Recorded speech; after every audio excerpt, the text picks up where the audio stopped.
പഹൽഗാം ഭീകരാക്രമണത്തിൽ പാകിസ്ഥാനും ലഷ്കർ-ഇ തൊയ്ബയ്ക്കും നന്ദി പറഞ്ഞ് പോസ്റ്റിട്ട യുവാവ് അറസ്റ്റിലായി. ജാർഖണ്ഡ് ബൊക്കാരോ സ്വദേശിയായ മുഹമ്മദ് നൌഷാദിനെയാണ് ജാർഖണ്ഡ് പോലീസ് അറസ്റ്റ് ചെയ്തത്. പഹൽഗാമിൽ നടത്തിയ ഭീകരാക്രമണത്തിൽ സന്തോഷം പങ്കുവച്ച ഇയാൾ RSS, BJP, ബജ്രംഗ് ദൾ, മാധ്യമങ്ങൾ എന്നിവരെ ലക്ഷ്യം വെച്ചാൽ തങ്ങൾക്ക് കൂടുതൽ സന്തോഷകരമാകുമെന്നും ഇയാൾ പോസ്റ്റിൽ കുറിച്ചിട്ടുണ്ട്. നന്ദി പാകിസ്ഥാൻ, നന്ദി ലഷ്കർ-ഇ തൊയ്ബ. അള്ളാഹു നിങ്ങളെ എന്നും അനുഗ്രഹിക്കും. ആമീൻ ആമീൻ. RSS, BJP, ബജ്രംഗ് ദൾ, മാധ്യമങ്ങൾ എന്നിവരെ ലക്ഷ്യമാക്കിയാലും ഞങ്ങൾ ഇതിലുമേറെ സന്തോഷിക്കും. ഇതാണ് നൌഷാദിന്റെ പോസ്റ്റ്. ഇതിന് പിന്നാലെ നിരവധി പേർ പോസ്റ്റ് ജാർഖണ്ഡ് പോലീസിനെ ടാഗ് ചെയ്തു. ഇയാൾക്കെതിരെ നടപടി സ്വീകരിക്കണമെന്ന് ആവശ്യപ്പെട്ടു. ഇതോടെ ജാർഖണ്ഡ് പോലീസും ഉണർന്നു പ്രവർത്തിച്ചു. പ്രതിയെ കണ്ടെത്തി, ഉടൻ അറസ്റ്റ് ചെയ്തു. ബീഹാറിലെ മദ്രസയിൽ പഠിച്ച നൌഷാദ് എന്ന 35-കാരൻ ബൊക്കാരോയിൽ പിതാവിനൊപ്പമാണ് താമസിക്കുന്നത്. ഇയാളുടെ സഹോദരൻ ദുബൈയിലാണ്. നേരത്തെയും പ്രകോപനപരമായ നിരവധി പോസ്റ്റുകൾ ഇയാൾ സോഷ്യൽ മീഡിയയിൽ പങ്കുവച്ചിട്ടുണ്ട്. ദുബൈയിൽ നിന്ന് സഹോദരൻ വഴി ലഭിക്കുന്ന സിം കാർഡാണ് ഇയാൾ അതിനുവേണ്ടി ഉപയോഗിക്കാറുള്ളത്. അതേസമയം പഹൽഗാം ഭീകരാക്രമണത്തിന്റെ പശ്ചാത്തലത്തിൽ രാജ്യത്ത് നിന്ന് സർവകക്ഷി യോഗം ചേരും. പഹൽഗാം ഭീകരാക്രമണത്തിന്റെ പശ്ചാത്തലത്തിലാണ് കേന്ദ്ര സർക്കാർ സർവകക്ഷി യോഗം വിളിച്ചു ചേർക്കുന്നത്. പ്രതിരോധ മന്ത്രി രാജ്നാഥ് സിംഗിന്റെ അധ്യക്ഷതയിൽ ചേർന്ന സർവകക്ഷി യോഗത്തിൽ പ്രധാനമന്ത്രിയുടെ അധ്യക്ഷതയിൽ ചേർന്ന മന്ത്രിസഭാ സമിതിയുടെ തീരുമാനങ്ങൾ വിശദീകരിക്കും. ഭീകരാക്രമണത്തെക്കുറിച്ച് കേന്ദ്ര അന്വേഷണ ഏജൻസികൾ നടത്തുന്ന അന്വേഷണ പുരോഗതിയും യോഗം വിലയിരുത്തും. അതേസമയം കോൺഗ്രസ് പ്രവർത്തക സമിതിയും ഇന്ന് യോഗം ചേരും. പഹൽഗാം ഭീകരാക്രമണത്തിന്റെ പശ്ചാത്തലത്തിൽ രാജ്യത്തെ സുരക്ഷാ രാഷ്ട്രീയ സ്ഥിതിഗതികൾ യോഗം വിലയിരുത്തും. ജമ്മു കാശ്മീരിലെ പഹൽഗാമിലുണ്ടായ ഭീകരാക്രമണത്തിൽ മരണസംഖ്യ 26 എന്ന് സ്ഥിരീകരിച്ചതായി വിദേശകാര്യ സെക്രട്ടറി വിക്രം മിർസി വ്യക്തമാക്കി.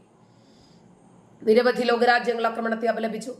ആക്രമണത്തിന് പാകിസ്ഥാനിൽ നിന്ന് പിന്തുണ കിട്ടിയെന്ന് വിദേശകാര്യ സെക്രട്ടറി മാധ്യമങ്ങളോട് പറഞ്ഞു. എന്നാൽ ആക്രമണത്തിന്റെ പശ്ചാത്തലത്തിൽ പാകിസ്ഥാനോടുള്ള നിലപാട് കടുപ്പിച്ചിരിക്കുകയാണ് ഇന്ത്യ. പ്രധാനപ്പെട്ട 5ഓളം തീരുമാനങ്ങളാണ് ഇന്ത്യ കൈക്കൊണ്ടിട്ടുള്ളത്. അതിർത്തി കടന്നവർക്ക് മെയ് 1-ാം തീയതിക്ക് മുമ്പ് തിരിച്ചെത്താം. പാകിസ്ഥാൻ പൗരന്മാർക്ക് വിസ നൽകില്ല. SCVS വിസയിൽ ഇന്ത്യയിലുള്ളവർക്ക് 48 മണിക്കൂറിനുള്ളിൽ തിരികെ പോകാം.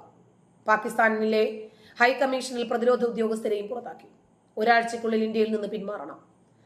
ഇന്ത്യയും പാകിസ്ഥാനിലെ പ്രതിരോധ ഉദ്യോഗസ്ഥരെ തിരിച്ചു വിളിക്കുമെന്ന് സെക്രട്ടറി പറഞ്ഞു. കനത്ത ജാഗ്രത തുടരുമെന്ന് സൈനികർക്ക് നിർദ്ദേശവും നൽകി. ആക്രമണത്തിന് പിന്നിലുള്ളവരെ പുറത്തു കൊണ്ടുവരുമെന്നും വിദേശകാര്യ സെക്രട്ടറി വ്യക്തമാക്കി. അവർക്ക് പിന്നിൽ പ്രവർത്തിച്ചവരെ കണ്ടെത്തുമെന്ന് തന്നെയാണ് അദ്ദേഹം പറഞ്ഞത്. ഇത്തരം ഭീകരാക്രമണങ്ങൾ നടക്കുമ്പോൾ പ്രത്യേകിച്ച് ചില ആളുകളൊന്നും മിണ്ടാറില്ല. ഇടതുവലത് പാർട്ടിക്കാർ മിണ്ടാറേയില്ല. ഇതുപോലെയുള്ള ഭീകരന്മാരുടെയും തീവ്രവാദികളുടെയും ഒക്കെ മതം പറയാൻ അവർക്ക് താല്പര്യമില്ല. വോട്ടാണല്ലോ.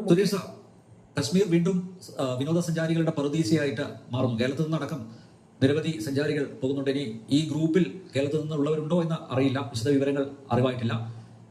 നമുക്ക് നേരത്തെ പാകിസ്ഥാന്റെ സൈന്യാധിപൻ അദ്ദേഹം ഗുജറാത്ത് മണിപ്പൂരും പറഞ്ഞ് കരഞ്ഞുകൊണ്ടിരിക്കുകയാണ്. വെറുതെ അവരെ വിളിക്കരുത് ഒരു പരാമർശം നടത്തി എന്ന് കേണൽ ഡിന്നി ചൂണ്ടിക്കാണിക്കുകയുണ്ടായി. ശ്രീനഗറിലെ MP തന്നെ അദ്ദേഹം ഒരു സ്റ്റേറ്റ്മെന്റ് ഈയിടെ നടത്തുകയുണ്ടായി. അതായത് ഒരു കൾച്ചറൽ ഇൻവേഷൻ, സാംസ്കാരിക അധിനിവേശം നടക്കുന്നു. കാരണം കുറെ പേര് അങ്ങോട്ട് പോവുകയാണല്ലോ. അപ്പോൾ അവർ പാലിച്ചു വരുന്ന ഈ മുസ്ലിങ്ങളുടെ ഒരു രാജ്യം എന്ന രീതിയിൽ തന്നെ കണക്കാക്കിയിരുന്ന ഒരു സ്വതന്ത്ര രാജ്യം എന്ന് കണക്കാക്കിയിരുന്ന ഒരു പ്രദേശത്ത് മറ്റുള്ളവർ ഇടിച്ചു കയറുന്നു. അവരുടെ സംസ്കാരത്തെ അവർ അനുവർത്തിച്ചു പോരുന്ന ആചാരങ്ങളെ ഒക്കെ കടന്നാക്രമിക്കുന്ന ഒരു തരത്തിലുള്ള ഇടപെടൽ ഉണ്ടാകുന്നു എന്ന രീതിയിൽ ശ്രീനഗറിൽ നിന്നുള്ള MP തന്നെ ഒരു സ്റ്റേറ്റ്മെന്റ് നടത്തിയിട്ടുണ്ട്. അപ്പോൾ ഇതൊക്കെ ചേർത്ത് വായിക്കുമ്പോൾ മാത്രമല്ല, കേണൽ ഡിന്നി ചൂണ്ടിക്കാണിച്ചതുപോലെ ആ സമയം, അവർ തെരഞ്ഞെടുത്ത സമയം, US വൈസ് പ്രസിഡന്റ് ഇവിടെയുണ്ട്, പ്രധാനമന്ത്രി നരേന്ദ്രമോദി അദ്ദേഹം സൗദിയിലാണ്. ഈ സംഭവത്തിന്റെ ഗൗരവം കണക്കിലെടുത്തുകൊണ്ടാണ് അദ്ദേഹം ഉടൻ തന്നെ ആഭ്യന്തരമന്ത്രി അമിത്ഷായോട് ശ്രീനഗറിലേക്ക് പോകാൻ നിർദ്ദേശിച്ചത്. വീണ്ടും അശാന്തമാക്കാനുള്ള കൊണ്ടുപിടിച്ച ശ്രമം അത് പാകിസ്ഥാന്റെ ഭാഗത്തു നിന്ന് ഉണ്ടാകുന്നു. അതിനായി ലഷ്കർ-ഇ തൊയ്ബയെ പേര് മാറ്റി ഇറക്കുന്നു. അങ്ങനെയല്ലേ മനസ്സിലാക്കേണ്ടത്? ശരിക്കും പറഞ്ഞാൽ ഈ വിഷയം നടന്നു കഴിഞ്ഞ ഉടനെ തന്നെ പാകിസ്ഥാനിൽ കയറി അടിക്കാൻ സൈന്യത്തിന് അനുമതി നൽകണം, അല്ലേ?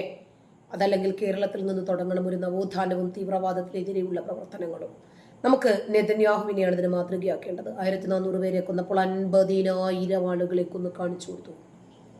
പേടിക്കുമോ ഇല്ലേ? മാതൃകാപരമായി അവർക്ക് വേണ്ട സമയം, വേണ്ട സ്ഥലം തെരഞ്ഞെടുത്തു. എപ്പോഴും എനിക്കറിയാം, ഒരു ടെററിസ്റ്റ് എപ്പോഴും 100% ലക്കിയാവേണ്ട ആവശ്യമില്ല. ഒരിക്കൽ ലക്കിയാലും സെക്യൂരിറ്റി ഫോഴ്സസിന് 100% ലക്കിയായിരിക്കും. ഈ ടെററിസ്റ്റിന് വേണ്ട ഏറ്റവും വലിയ പബ്ലിസിറ്റി. അവർക്കതാണ് ഒരാൾ മരിച്ചാലോ 25 പേര് മരിച്ചാലോ 100 പേര് മരിച്ചാലോ പബ്ലിസിറ്റിയാണ് അവർക്ക് വേണ്ടത്.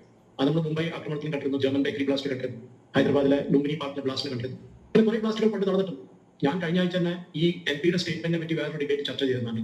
എനിക്കൊരു ജാനുവരി 9-ാം തീയതിയാണ് ഇദ്ദേഹം ഒരു സ്റ്റേറ്റ്മെന്റ് ഇറക്കിയത്. ഈ സ്റ്റേറ്റ്മെന്റ് കൾച്ചറൽ ഇൻവേഷൻ നടന്നു. എനിക്ക് പറയാനുള്ളത് ഇതിന്റെ ഒരു ഈക്വൽ സ്റ്റേറ്റ്മെന്റ് റീഡ് ചെയ്യുന്നത് ഇവിടുത്തെ ഞങ്ങളുടെ ഹൈദരാബാദ് MP അസദുദ്ദീൻ ഒവൈസി 3 ദിവസം വലിയൊരു റാലി നടത്തി ഹൈദരാബാദ്. അതിൽ ഇതേ വാർണിംഗ് ആണ് കൊടുത്തത്, ഞങ്ങളെ തൊട്ട് കളിച്ചാൽ ഞങ്ങൾ തിരിച്ചടിക്കും. ഇതാണ് ക്ലിയർ വാർണിംഗ് ആണ്. ഒവൈസി ജീവിച്ചു എന്നല്ല ഞാൻ പറയുന്നത്, പക്ഷേ അതിന്റെ വാർണിംഗ് വളരെ ക്ലിയർ ആണ്. പിന്നെ നിങ്ങളുടെ വെസ്റ്റ് ബംഗാളിലേക്ക് നോക്കാൻ മുർഷിദാബാദിൽ നടന്ന വയലൻസ്, ഹിന്ദുക്കളുടെ വീട് പുറത്ത് പെയിന്റ് വെച്ചിട്ട് മാർക്ക് ഔട്ട് ചെയ്തിട്ടാണ് അതിനെ അവർ അറ്റാക്ക് ചെയ്തത്. ഹിന്ദുക്കളെ കൊന്നു 2 പേര്. ഇതൊക്കെ നമ്മൾ കണ്ടുവരുമ്പോൾ നമ്മൾ ഐസൊലേറ്റഡ് ആയിട്ടുള്ള ഇൻസിഡൻസ് ആണ് തോന്നുന്നത്. പക്ഷെ അതല്ല, ഇതിന്റെ എല്ലാ ഒരു കേന്ദ്ര ബിന്ദുവാണ് ജമ്മു കാശ്മീർ. ഇതിന്റെ എല്ലാ തന്നെയുമല്ല, നമ്മൾ ഇതിനകത്ത് പഠിക്കേണ്ടത് ഗുജറാത്തിനെയാണ്. ഞാൻ ഇതിനെ മാതൃകയാക്കുന്നത്. കാരണം ഗുജറാത്തിൽ എന്താ സംഭവിച്ചത്? ഇവര് ഗോദ്ര കലാപം കാണിച്ചു കൊടുത്തു, തീവണ്ടി തീവച്ച്. പിന്നീട് എന്താ അരങ്ങേറിയത്? ഇന്നേ വരെ ഗുജറാത്തിൽ പിന്നീടൊരു തീവണ്ടി തീവപ്പ്, പിന്നീടൊരു കലാപം നടന്നിട്ടുണ്ടോ? ഉണ്ടോ? തലയെടുക്കും. ആ രൂപത്തിലുള്ള മാതൃകാപരമായ ശിക്ഷാ സംവിധാനങ്ങളാണ് ഇനിയും വേണ്ടത്. നമുക്ക് എപ്പോഴും പറയും ടെറർ ഹാസ് നോ റിലീജിയൻ എന്ന് പറയും. ഇവരെപ്പോഴും വലിയൊരു സ്റ്റേറ്റ്മെന്റ് ഉണ്ട്. ഈ സെക്യുലർകാർ കൊടുക്കുന്ന സ്റ്റേറ്റ്മെന്റ് ഇനി വരും കണ്ടല്ലോ. കോൺഗ്രസിന്റെ കുറെ ട്വീറ്റ് ഒക്കെ വരും. ഞാനിപ്പോ സ്റ്റേറ്റ്മെന്റോ ട്വീറ്റോ വരുന്നുണ്ട്. വേറെ എവിടെ നടന്നാലും UP നടന്നാലോ അല്ലെങ്കിൽ ഈ പറഞ്ഞ മാതിരി മഹാരാഷ്ട്രയിൽ നടന്നാലൊക്കെ ഇമ്മീഡിയറ്റ് ആയിട്ട് 5 മിനിറ്റ് ട്വീറ്റ് ചെയ്യാനാണ് പിണറായി വിജയൻ. പക്ഷെ ഇതുവരെയൊന്നും ഞാൻ കണ്ടില്ല. അനിൽ അർജുനെ അതിന്റെ ടീമിൽ ചെക്ക് ചെയ്യാൻ വേണ്ടി കേരളത്തിൽ ഏതെങ്കിലും പൊളിറ്റീഷ്യൻ തിരിച്ചടിച്ചേ പറ്റും. നമ്മൾ ഉറി കഴിഞ്ഞിട്ട് നമ്മൾ ചെയ്തതാണ്. പുൽവാമ കഴിഞ്ഞിട്ട് തിരിച്ചടിച്ചതാണ്. ഇതും തിരിച്ചടിക്കണം. പക്ഷേ it should be our own choosing. ഇവർ ചൂസ് ചെയ്ത മാതിരി തന്നെ നമ്മൾ പാലക്കോട്ട് അന്ന് ചെയ്ത മാതിരി, അല്ലെങ്കിൽ സർജിക്കൽ സ്ട്രൈക്ക്. ബിക്കോസ് ഇത് ഏതോ തലം കൊണ്ട് ബോംബിടലല്ല ഇതിന്റെ പരിപാടി. ഇത് പ്രിസൈസ് ആയിട്ട് അടിക്കാൻ പറ്റും. നമ്മുടെ റിസർച്ച് ആൻഡ് അനാലിസിസ് വിങ് ആവട്ടെ, മിലിറ്ററി ഇന്റലിജൻസ് ആവട്ടെ, ലോക്കൽ സ്റ്റേറ്റ് ഇന്റലിജൻസ് ആവട്ടെ, ഇവർക്കൊക്കെ അറിയാം ഇതാരാ നടത്തിയെന്ന്. മോസ്റ്റ് പ്രോബ്ലി ഇവരെ തെരഞ്ഞുപിടിച്ച് അടുത്ത 2 ദിവസം ഇവരെല്ലാം കൊല്ലും ചെയ്യും ചിലർ. പക്ഷെ ഒരിക്കലും പിടിക്കണം. നമുക്കറിയാം ഇവർ എവിടെ വന്നേ. ഇവരോട് പേരൊക്കെ വെച്ചിട്ട് പുതിയ പേരൊക്കെ വെച്ചിട്ടാണ് വന്നിരിക്കുന്നത്. പക്ഷെ നമുക്ക് എല്ലാവർക്കും അറിയാം പാകിസ്ഥാൻ ആർമി ചീഫ് ഒരു സ്റ്റേറ്റ്മെന്റ് ആണ് എല്ലാവരും കണ്ടതാണ്. പാകിസ്ഥാനാണ് നമ്മൾ കാണിച്ചു കൊടുക്കുന്നത് നമ്മൾ എന്താണെന്നുള്ളത് പറ്റിയിട്ട് ഒരു വലിയൊരു എമോഷണൽ ആയിട്ട് സ്പീച്ച് കൊടുത്തിരുന്നു. അവര് പരസ്പരം സംസാരിക്കുന്ന ഭാഷകൾ കേട്ടിട്ട്, അവരുടെ കഴുത്തിൽ കിടന്ന ക്യാമറകൾ ഒപ്പിയെടുത്ത വീഡിയോ സന്ദേശങ്ങൾ കണ്ടിട്ട്, അത് പുറത്തുവിട്ട മീഡിയ കണ്ടിട്ട് പാകിസ്ഥാന്റെ ബന്ധം നമ്മുടെ രാജ്യത്തിന്റെ ഇന്റലിജൻസ് സംവിധാനങ്ങൾ വ്യക്തമായും തിരിച്ചറിയുകയും അത് ഡിക്ലെയർ ചെയ്യുകയും ചെയ്തിട്ടുണ്ട്. ഇടതിന്റെയോ വലതിന്റെയോ തൂലികത്തുമ്പിൽ നിന്നോ നാവിൻ തുമ്പിൽ നിന്നോ ഈ പഹൽഗാം ഭീകരാക്രമണത്തെ സംബന്ധിക്കുന്ന എന്തെങ്കിലും ഒരു സ്റ്റേറ്റ്മെന്റ് വന്നോ എന്നതാണ് ചോദ്യം. എമോഷണൽ ആയിട്ട് സ്പീച്ച് കൊടുത്തിരുന്നു. ആ സ്പീച്ചിൽ നമുക്ക് ക്ലിയർ ആയിട്ട് അറിയാം ഇതിനൊരു ടാർഗറ്റഡ് എന്താ പറയുക, അസാസിനേഷൻ പറയാൻ പറ്റില്ല, ടാർഗറ്റഡ് ആയിട്ടുള്ള അറ്റാക്കിന് വേണ്ടിയിട്ടുള്ള പരിപാടിയാണ്. നമുക്ക് എപ്പോഴും അറിയാം കശ്മീർ ആവട്ടെ, ശ്രീനഗർ ആവട്ടെ, കുപ്വാര, ബാരാമുള്ള ഈ ഏരിയയിലൊക്കെ ഷോപ്പിയാൻ ഇവിടെയൊക്കെ പണ്ട് കുറെ ടെററിസ്റ്റ് അറ്റാക്ക് നടന്നിട്ടുള്ളൂ. ഇപ്പോഴും അപ്പോൾ 2 അറ്റാക്ക്, ഒരു ഗ്രനേഡ് വെച്ചാൽ അങ്ങനെയൊക്കെ നടന്നു. പക്ഷെ ജമ്മുവിന്റെ അങ്ങനെ അധികം അറ്റാക്ക് നമ്മൾ കണ്ടിട്ടില്ല ലാസ്റ്റ് അറ്റ്ലീസ്റ്റ് 3-4 മാസമായിട്ട്. ഇതൊക്കെ തകർക്കാൻ വേണ്ടിയിട്ടുള്ള ഒന്നാണ്. പക്ഷെ ടൂറിസം ഇവർക്ക് അറിയാമല്ലേ, ഈ ടൂറിസം തകർന്ന ഇവരുടെ ആൾക്കാരുടെ വരുമാനമാണ് തകരുന്നത്, അല്ലാണ്ട് വരാം. പക്ഷെ എനിക്ക് കണ്ടത് ഈ റൂട്ട് കിടക്കുന്നത് ഈ പറഞ്ഞ ഡിനിപ്പോ എക്സ്പ്ലെയിൻ ചെയ്തിരുന്നത് അമർനാഥ് യാത്രയുടെ റൂട്ടാണ്. അമർനാഥ് യാത്രയ്ക്കുള്ള റൂട്ടാണ്. കാശ്മീരിൽ എന്തോ പ്രശ്നങ്ങളുണ്ട് എന്ന് വരുത്തി തീർക്കാനാണ് ഇവർ ശ്രമിക്കുന്നത്. ഈ പഹൽഗാം ഭീകരാക്രമണം നടന്നു 2 ദിവസത്തിന് ശേഷം എങ്ങനെയാണ് ഡൽഹിയിലെ പാകിസ്ഥാൻ ഹൈക്കമ്മീഷനിലേക്ക് കേക്കുമായിട്ട് ഒരാൾ എത്തുന്നത്? എന്തിനാണ് കേക്ക് എന്ന ചോദ്യത്തിന് 2 ദിവസമായിട്ടും ആളിന് മറുപടിയില്ല. വിസ റദ്ദാക്കുന്ന സാഹചര്യത്തിൽ സഹായം തേടി ഹൈക്കമ്മീഷനിലേക്ക് പാകിസ്ഥാൻ പൗരന്മാരും എത്തുന്നുണ്ട്.